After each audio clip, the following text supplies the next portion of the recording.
Hello viewers, আসসালামু আলাইকুম। কেমন আছেন সবাই? নিশ্চয়ই অনেক ভালো আছেন। কাছে কিংবা দূরে যে যেখানেই থেকেই আমার এই ভিডিওটা দেখছেন সবাইকে শুভেচ্ছা জানিয়ে আমার এই ভিডিও শুরু করছি। ভিডিওর থাম্বনেল দেখে বুঝে গেছেন আমি কোন টপিক নিয়ে আলোচনা করছি। বাড়ির পাশে খালি জায়গা থাকলে বা মাঠে চড়ানো যায় এই ছাগলগুলোকে।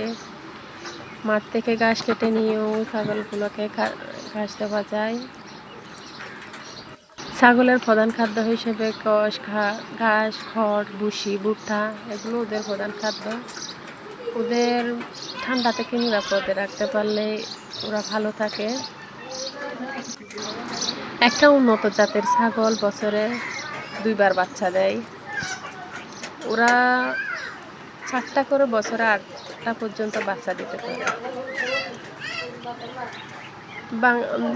একটা ছাগল যদি বিক্রি করতে যায় সর্বনিম্ন 20,000 টাকা পর্যন্ত বিক্রি করা যায়।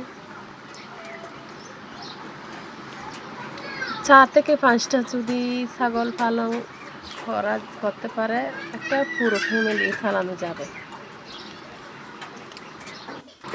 যা ছাগল পালনের মধ্যে তেমন কোনো অতিরিক্ত খরচ নেই, অতিরিক্ত তেমন কোনো পরিশ্রমও নেই। শুধু একটু ভালোভাবে পরিচর্যা করতে পারলেই এনাফ।